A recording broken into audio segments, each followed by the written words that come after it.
Darkseekers, I Am Legend. In I Am Legend, the world doesn't fall apart because of nukes or aliens. It crumbles because scientists tried too hard to fix everything. They engineered a virus to cure cancer, and it worked. But then it mutated, as viruses do, and turned most of humanity into violent, light sensitive creatures called Darkseekers. These zombies aren't slow or clumsy. They're fast, aggressive, and terrifying at night. But they also come with a twist. They hate sunlight. UV light burns them like a microwave on high, so they stay hidden during the day. That means the streets belong to the last remaining humans, like Robert Neville, a lone survivor played by Will Smith, until the sun sets. Neville spends his days searching for supplies and testing for a cure. He uses his own blood, which is immune to the virus, but his life is far from peaceful. These creatures are smart, smarter than you'd expect. There's even an alpha Darkseeker who shows signs of emotion and planning, which changes everything we thought we knew about the infected. The most heartbreaking moment? When Neville's loyal dog, Sam, gets infected. It's not just sad, it's a gut punch that reminds us how alone he really is. Eventually, Neville sacrifices himself to protect the cure he's found. He hands it off to a survivor and dies in a blaze of glory. So even though the world fell apart, there's still hope for a comeback. The Darkseekers might not win forever. Audio variant walkers, Pontypool.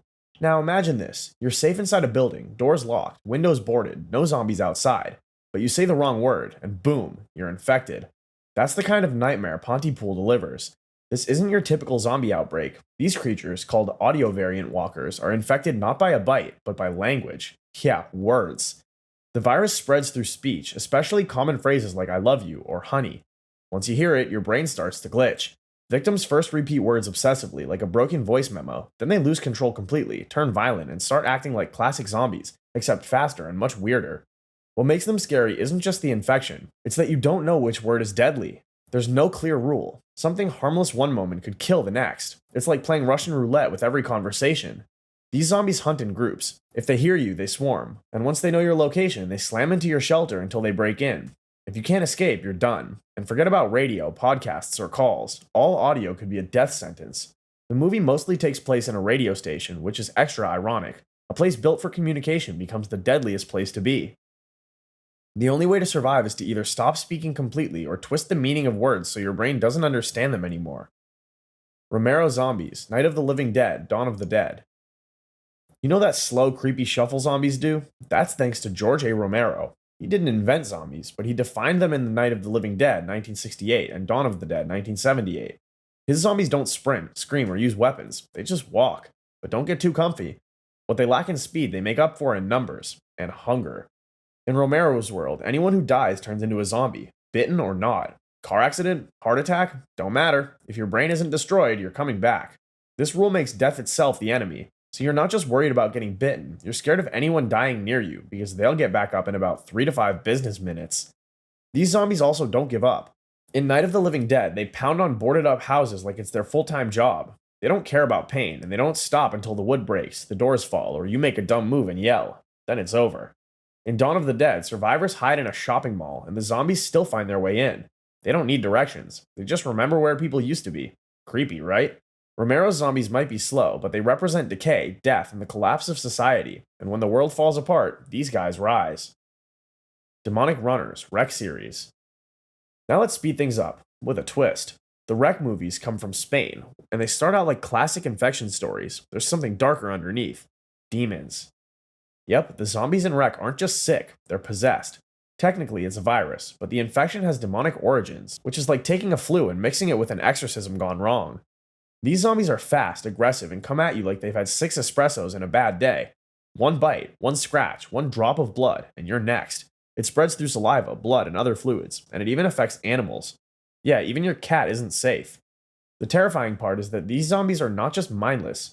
Some of them are still a little self-aware, and thanks to the demonic influence, they don't always follow the rules. You can hear them whispering or watch them react to prayers. In one scene, they literally stop when someone holds up a cross or throws holy water. It's like The Exorcist got into a car crash with 28 Days Later. Most of the action happens in tight, dark apartments or locked buildings, which only cranks up the fear. There's nowhere to run, and you can't reason with a zombie that's part demon. If Romero zombies are death walking, Rex are hell unleashed. Mad Zombies, Zombieland. Now let's switch gears to something a little more chaotic, but still deadly. In Zombieland, the zombies are fast, hungry, and downright crazy.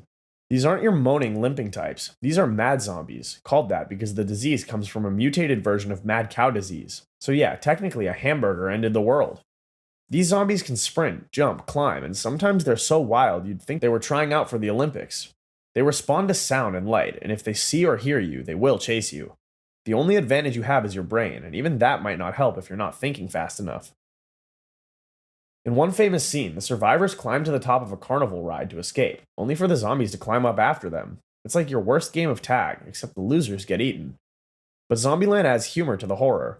The characters survive by following a list of rules, like cardio, double tap, and beware of bathrooms. It's funny, but it also makes sense. In this world, being smart and paranoid keeps you alive. Still, these zombies don't let up. They don't tire. They're aggressive, unpredictable, and often come in groups. And just like that dropped Twinkie in the movie, you make one mistake, it's gone for good. Except this time, it's your life. The Buckner family, The Cabin in the Woods, 2011.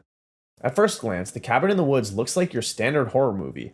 A group of teens go on a weekend trip to a creepy cabin in the middle of nowhere. That's horror movie rule number one. Never go into the woods. But what they don't know is that everything, literally everything, is part of a twisted experiment run by a secret facility underground. Cameras, traps, creepy basement. It's all planned like a sick game show with death as the prize. Enter the Buckner family, also known as the zombie redneck torture family. And yes, that name is just as bad as it sounds. These undead lunatics are not just your typical slow moaning zombies. They're pain-loving, torture-happy freaks with a nasty backstory. Even before they died, the Buckners were known for doing horrible things. Think chains, saws, and barn-style murder setups. Now imagine what happens when you bring them back as zombies. The teens accidentally summon the Buckners by reading a Latin curse from a diary in the basement. Classic mistake. Once summoned, the Buckners rise from their graves and begin hunting the group down. They're slow, but they're smart and relentless. They use bear traps, rusty tools, and brute strength to take the group apart one by one.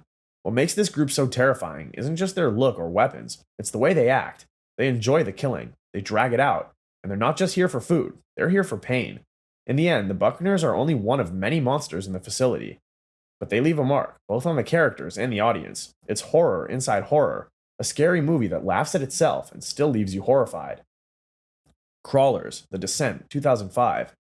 The Descent is already scary even before the monsters show up. It starts with a tragic car accident that leaves a woman named Sarah grieving the loss of her husband and daughter. Her friends, trying to cheer her up, plan a cave diving trip into the Appalachian Mountains. Harmless fun, right? Wrong. Turns out the caves are uncharted. No maps, no rescue plans, and definitely no way out. And then come the crawlers. These pale, blind creatures have lived in the darkness for generations. They were once human, but over time they evolved, or devolved, into something else. Crawlers hunt by sound. They crawl on walls like spiders.